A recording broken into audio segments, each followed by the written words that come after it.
So we're in 2 Samuel chapter 2. And in chapter 1, just as review, or if you were here or if not, just to bring you up to date, that's when David discovered that Saul had been killed, that Saul was dead. And we talked about all that when we went through chapter 1.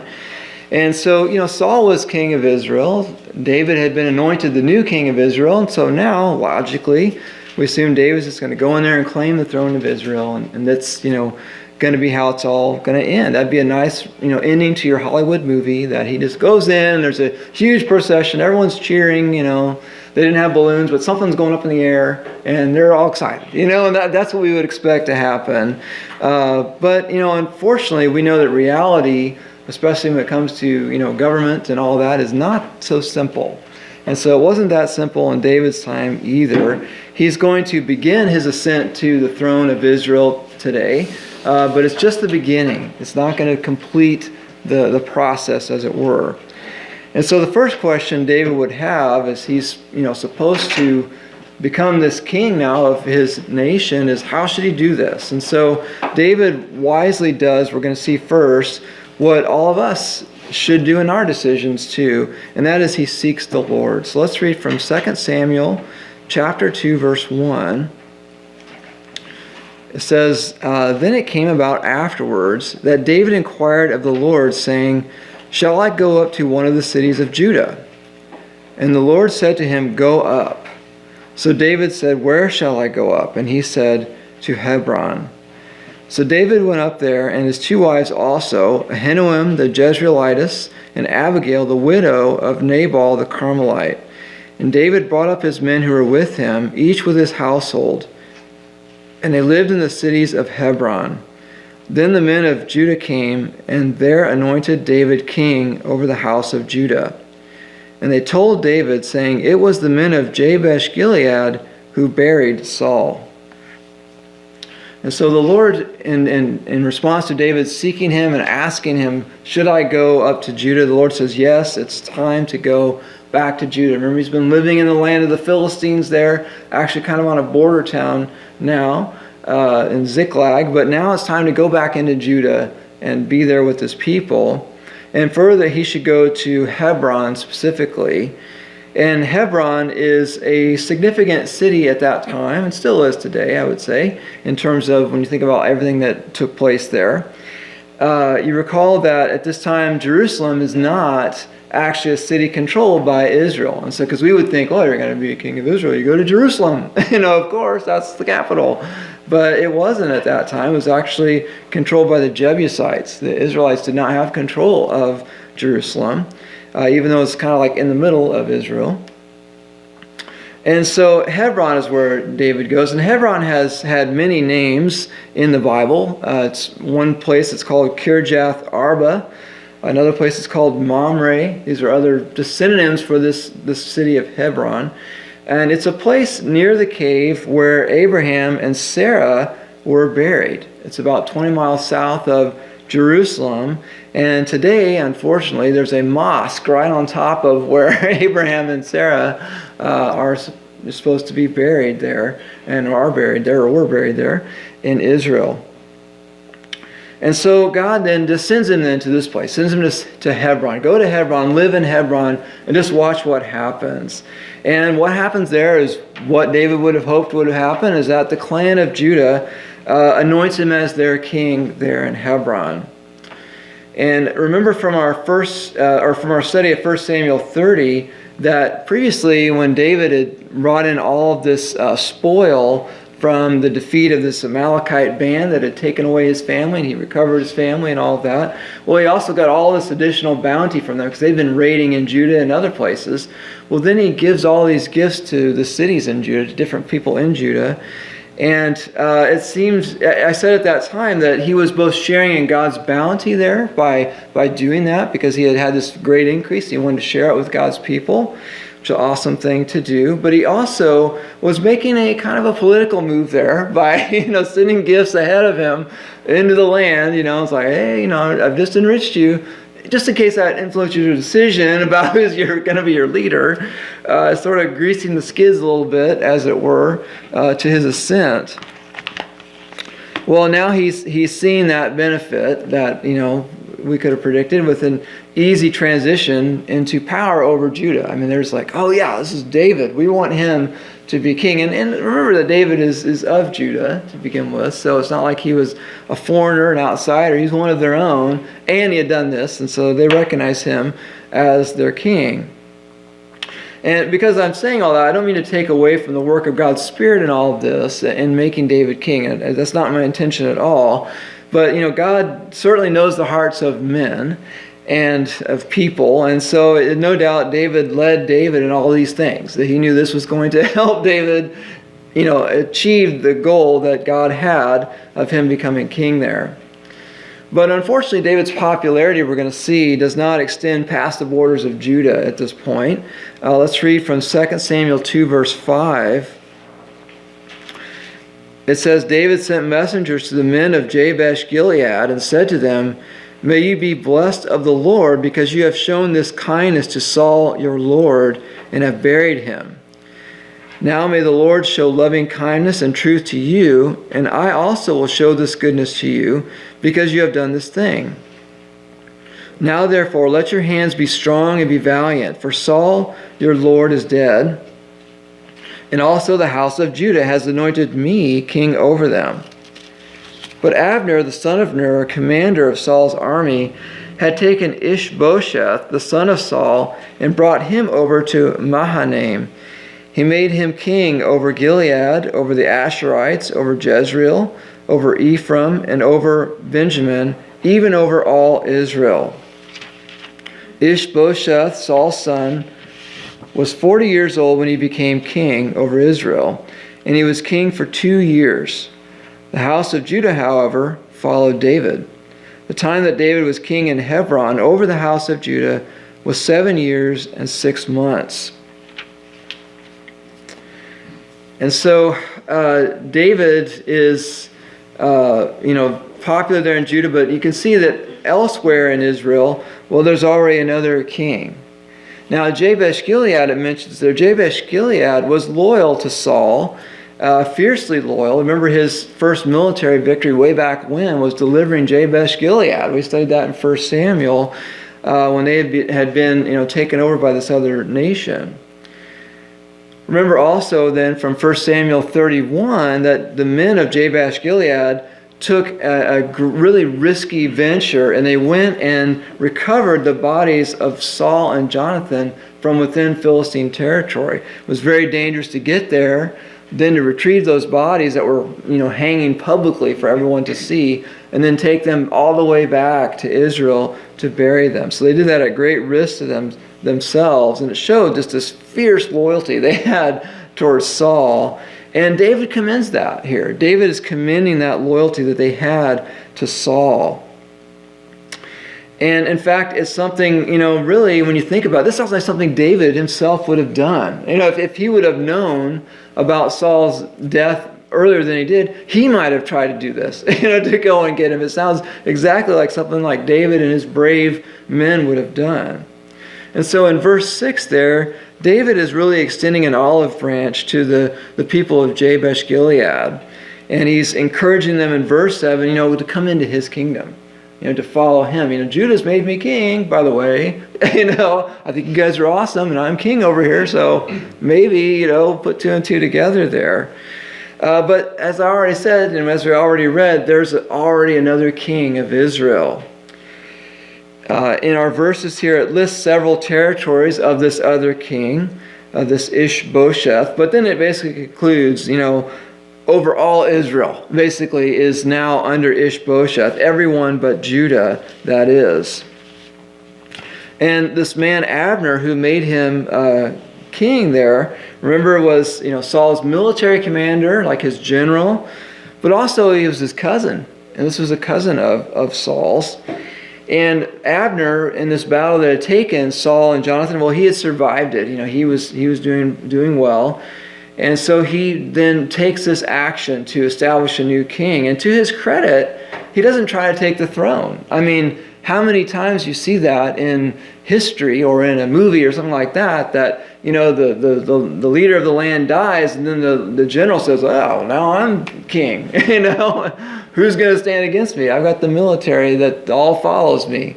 And so that would have been a temptation, but to his credit, he doesn't do that. You know, he doesn't try and take control. He instead installs another one of Saul's sons as king. And really, as we study further into 2 Samuel in the coming weeks, we're going to find that Abner really is an honorable man in the end, is what it appears. And he's the real power behind, you know, the throne now of Israel, behind Ishbosheth. I mean, he's the one who's really holding that together.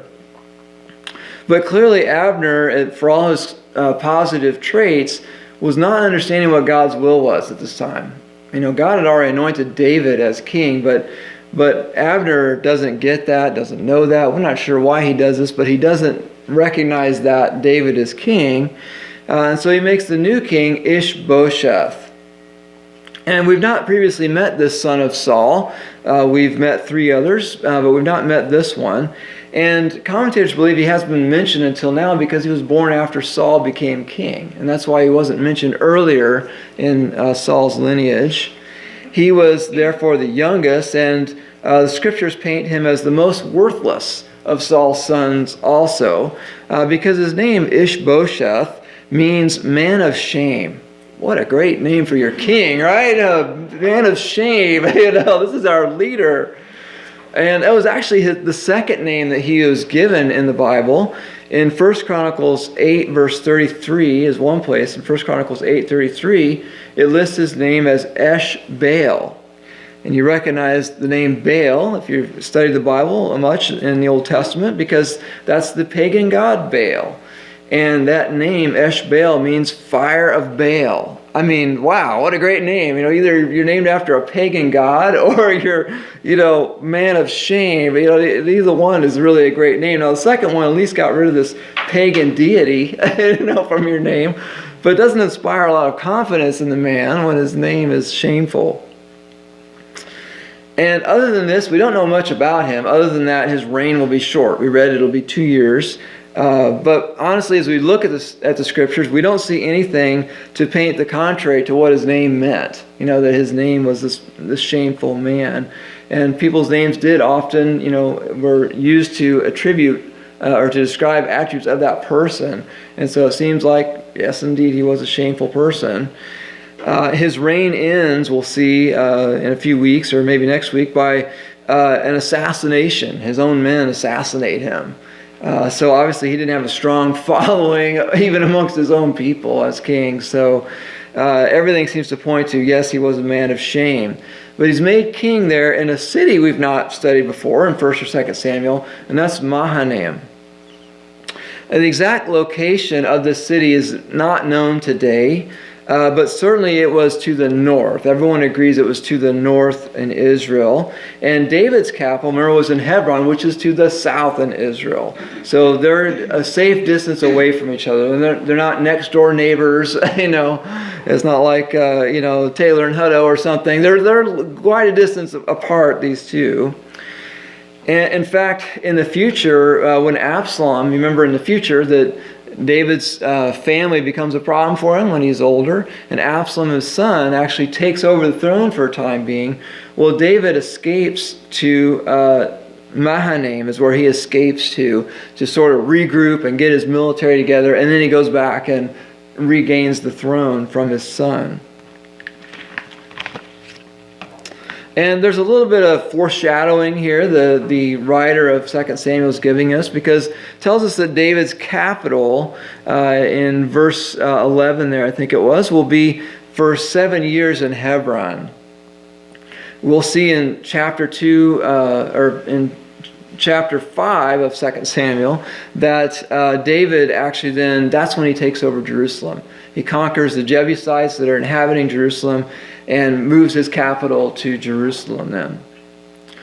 Well, as you might expect, when there are two armies in one nation, there's going to be some fighting break out. And that's what we're going to see next as we read a little more. In 2 Samuel 2, verse 12, it says, "Now Abner, the son of Ner, went out from Mahanaim to Gibeon with the servants of Ishbosheth, the son of Saul. And Joab, the son of Zeruiah, and the servants of David went out and met them by the pool of Gibeon. And they sat down, one on the one side of the pool, and the other on the other side of the pool. Then Abner said to Joab, "Now let the young men arise, and hold a contest before us." And Joab said, "Let them arise." So they arose and went over by count, 12 for Benjamin and Ishbosheth, the son of Saul, and 12 of the servants of David. Each one of them seized his opponent by the head and thrust his sword in his opponent's side. So they fell down together. Therefore that place was called Helkath Hazarim, which is in Gibeon. That day the battle was very severe, and Abner and the men of Israel were beaten before the servants of David. And so these two sides meet at Gibeon. And Gibeon is believed to be modern-day El Jib in Israel. And it's about 6 miles northwest of Jerusalem. And so essentially they met in the middle ground. One came down from the north, one came up from the south, and they met there in the middle, just north of Jerusalem. And you have Joab, who has David's army, and you have Abner, who has really what is Saul's army. Now it's his son's army. And they decide, let's have a little contest here. And so each one brings forward 12 of their champions, and they're going to have this gladiator-like battle. It's just for entertainment, really. It's not like they're representing each nation. You remember when David battled Goliath? Goliath said, "Hey, anyone slays me, we'll be your servants." He's like he was going to represent his whole nation. Well, that's not what's happening here. This is just some, ghoulish or primitive entertainment here to watch a gladiator fight to the death battle, basically, of the 12 of their soldiers. And it's kind of hard to read. It sounds almost like both sides, like all 12 men from each side died. But that's not actually the way we should understand it. It's actually David's men slaughtered Saul's men here, like really fast is what happened. And the place is named Helkath Hazarim, which means field of daggers, because of these short swords that David's men used that killed these other men. Well, from this, crude entertainment, this, kind of disgusting entertainment, a full battle now ensues. And we get a piece of that in verse 17 when it says that the men of Israel were beaten before the servants of David. It continues then, as I'll read in verse 18. It says, "Now the 3 sons of Zeruiah were there, Joab and Abishai and Asahel.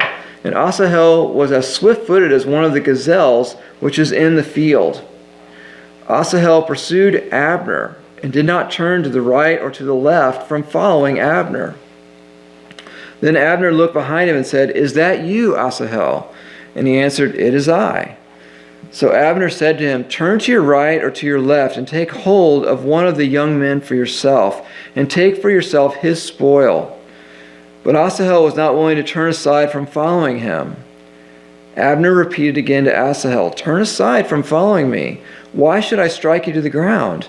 How then can I lift up my face to your brother Joab?' However, he refused to turn aside. Therefore Abner struck him in the belly with the butt end of the spear, so that the spear came out at his back. And he fell there and died on the spot. And it came about that all who came to the place where Asahel had fallen and died stood still." So pretty graphic imagery. Apologize for that. It's pretty gross to think about. But, David's men here, no doubt bolstered, and emboldened by this hands-down victory of David's men here, the 12 men. Now they take off after Abner and his men. They start chasing them, and they're in full retreat mode as David's men are pursuing. And in this we learn of the tragic end of Asahel. Asahel was the youngest brother of Joab, and Joab is the leader of David's army that we've been reading about. And as Abner says there in verse 22, he's like, "How am I going to face your brother? If I harm you, don't keep following me."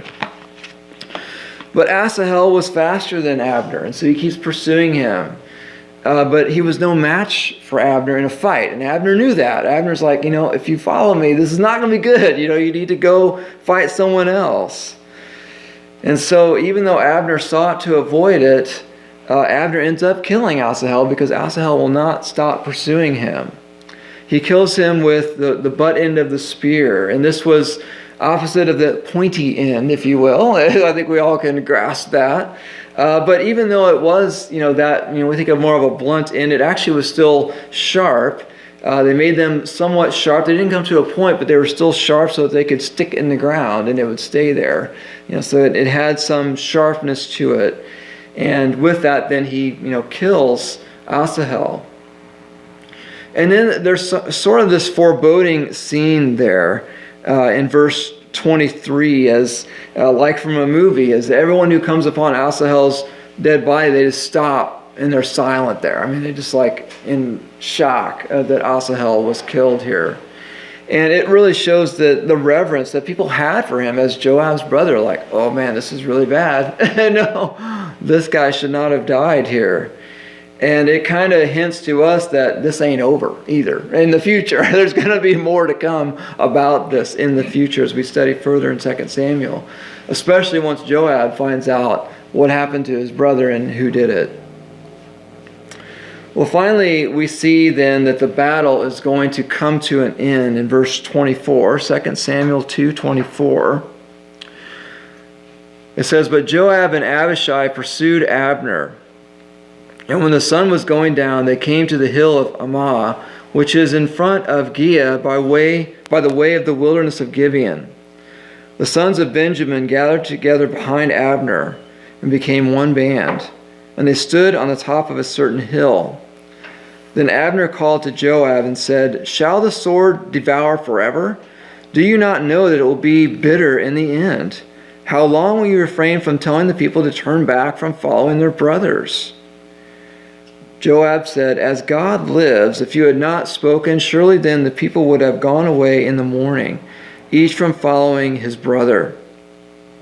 So Joab blew the trumpet, and all the people halted and pursued Israel no longer, nor did they continue to fight any more. Abner and his men then went through the Arabah all that night, so they crossed the Jordan, walked all morning, and came to Mahanaim. Then Joab returned from following Abner. When he had gathered all the people together, 19 of David's servants besides Asahel were missing. But the servants of David had struck down many of Benjamin and Abner's men, so that 360 men died. And they took up Asahel and buried him in his father's tomb, which was in Bethlehem. Then Joab and his men went all night until the day dawned at Hebron." And so the battle, as I said, comes to an end here. And the exact location of all these places mentioned here is uncertain for some of them. Obviously, we know where Bethlehem is, but some of the other places.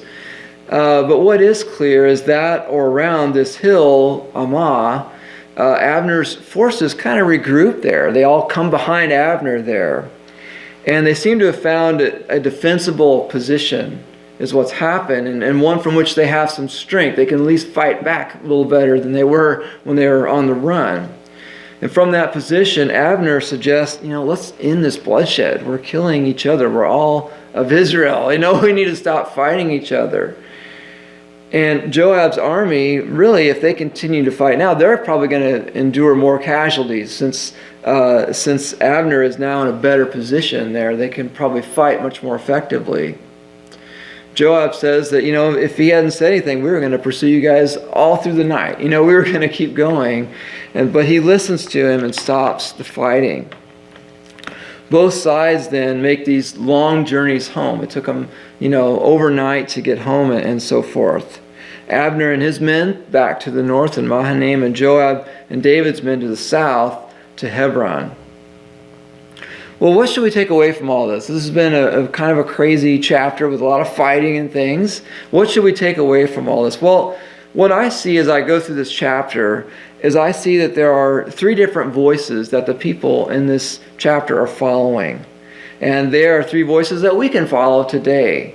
And it's so important that we choose the right voice that we're going to follow in our lives. I want to take them in reverse order of how they appear in the chapter. The first voice that I see that is followed by one of the main characters is that of Asahel, the tragic end of Asahel, and he was following the voice of pride to his doom. Asahel, as we read, was chasing Abner, this very experienced warrior. He's like, I'm gaining on him. I'm gaining on him. You can tell he's catching him because he's so fast. And Asahel no doubt thinks, I'm going to take down the big guy. I'm going for the big boss. Like when you play your video games and at the end there's the big boss. And he's like, I'm going to get the big boss here. I'm not going to waste my time with the pawns. I'm going for not the king, but the big guy himself here. Asahel may have thought in his mind, my brother Joab's a great warrior. And so I must be too. I'm going to be a great warrior too. But over Abner's warnings, his counsel, and even his pleading with Asahel continues the pursuit, and he dies as a result of it.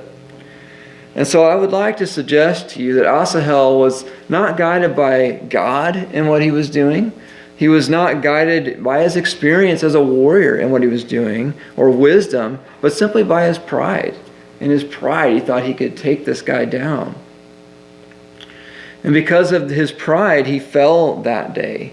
He died by the hand of Abner. And, today we're tempted by pride as well.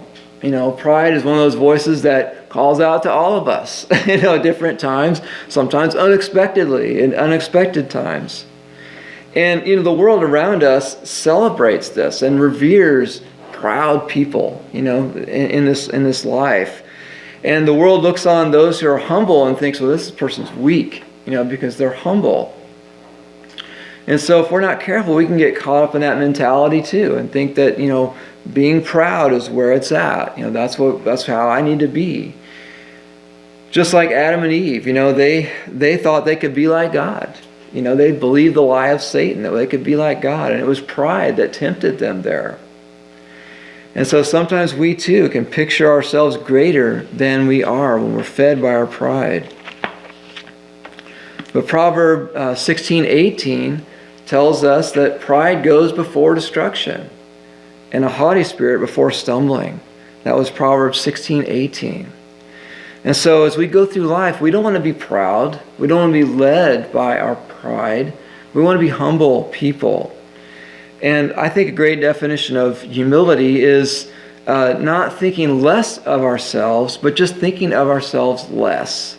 And I love that definition of humility. Not thinking less of ourselves, but thinking of ourselves less. And I just pray the Lord will help us in that, to keep us from the deception of pride. Because pride feels good to us. When you're being filled with pride, you feel like $1 million. It feels great. But it's deception, and it leads to a fall. There's a second voice in our chapter today, though, also. And that's a voice that Abner followed. Abner followed the voice of really just conventional wisdom. Our text told us that he just simply made Ishbosheth king. There was no consultation or anything like this. He just makes him king, because that's generally what happens. The role of king passes from the father to a son. That's normally what happens. And Ishbosheth, only son left, not the best. The guy is, has terrible character, but, well, there he is. We'll make him king, And Saul wasn't a great king either, so maybe it'll be all right. I guess is maybe what he's thinking. But generally it is, passes from father to son. We see that even in the Bible. David becomes king here, and at the end of his reign, he passes it on to his son Solomon. And so that is the normal thing. It's sort of the conventional wisdom that's what's going to happen in a monarchy. And we call things like this conventional wisdom because they are the usual pattern of life. Like a proverb. Proverbs are, kind of general statements of truth that tend to happen. Maybe not always, but they tend to be what occurs. For example, today we say in regards to financial things, don't put all your eggs in one basket. Any financial counselor will tell you that. Because it's risky to do so. If that thing you put all of your finances into fails, then, oh boy, now you're in trouble, right? Except for there are examples of billionaires today who did this exact thing, put all their eggs in their one basket and became billionaires as a result. So sometimes it actually works to put all your eggs in one basket, but the conventional wisdom is we shouldn't do that because most of the time it's not going to work out well for you. But, it turns out that God doesn't always work in conventional ways. Sometimes God works in unconventional ways. His will is not always what we expect. For example, here, rather than the king passing from father to son, he already anointed a new king, and it's David. That's who's going to be king now. And we've just come through the Christmas season here. And this is the first message of the new year. And, you think about Jesus coming into the world and how that took place. And in our conventional wisdom, we would want to place Jesus in a family that he'd be well provided for and where he'd be very safe from danger. And so we think of maybe some wealthy, powerful, individual being entrusted with the Messiah. Not a family that was, just common people and actually even poor. We can see from the scriptures they're actually poor in the offerings they brought to the temple and so forth.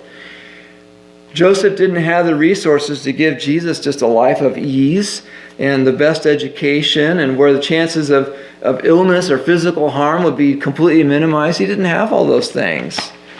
Joseph certainly couldn't provide, like bodyguards around Jesus. Keep this guy safe. He's very important. He couldn't do any of that stuff because, he was just living, essentially paycheck to paycheck from what we see. And yet this was God's wisdom, not for Jesus to have a regal life, but a common, even mediocre life before his ministry began. And so Abner makes a mistake here of relying on conventional wisdom instead of involving God in his decision. Had he tried to, he could have found out about God's anointing of David as the new king. Other people have known about that. As we've gone through 1 Samuel, we've seen that. They recognize David's position.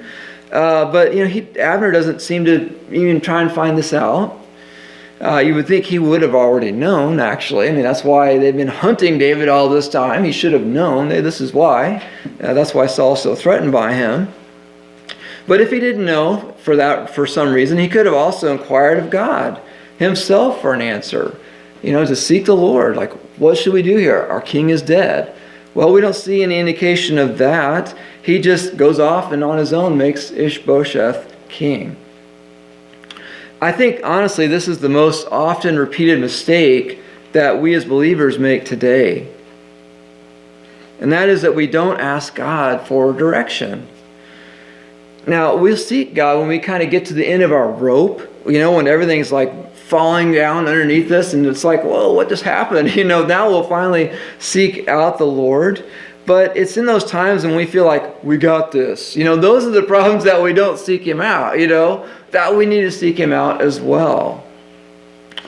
In those times when there's maybe some conventional wisdom that we're just thinking, I'm just going to follow this. This is what I should do. Or maybe it's an area where we have experience in the area where we're making a decision. And so we just kind of automatically go with our experience, and don't even think about, maybe the Lord has a different plan here. Maybe I should ask the Lord what he wants me to do here. Because we really need to seek the Lord at all times, don't we? We need to seek him for every decision. I don't think there's a decision too small or great, that we shouldn't seek the Lord about it, especially if it has any spiritual significance in our lives and in the lives of our family. In everything, truly, we need the Lord's wisdom. But the final voice that we're going to see from this chapter today is God's voice. And David is the great example of the one who followed God's voice. We saw in the opening verses in the chapter of how David sought the Lord's will before he made a move. God told him here in 2 Samuel 2 that you should now return to Judah. And even told him specifically where to go. You need to go settle in the area of Hebron. And as David followed God, we see God's undeniable blessing in this chapter. We see that as David goes to Hebron, first of all, he's anointed king. They'd make him king in Judah. Boom. It happens just as God had planned and just as David had been promised. Hey, now I've been anointed king here starting in Judah. But then we also see as David's army battles Abner's army. That David's army has just, a incredible victory over Abner's army. David lost 19 of his soldiers plus Asahel. So 20 altogether died from David's side in this battle. But Abner's side loses 360 people. I didn't do the math, but that's a lot more. Multiplied many times there. And David, keep in mind, is really the underdog in all this. David doesn't have, the large army. When you've got, his army he originally had, then he's got the clan of Judah. They got everybody else. All the other tribes are following after Saul there. And so they already had, Saul's huge army, and then, they could bolster more troops if they needed to. Now, David probably did have some Levites thrown in there too, amongst those in Judah, but still much smaller group that he's pulling from, and yet had this amazing victory. Because David had something far more important than just these numbers on his side, like Ishbosheth had. David had God on his side. And that's an advantage that no one can undo or overcome.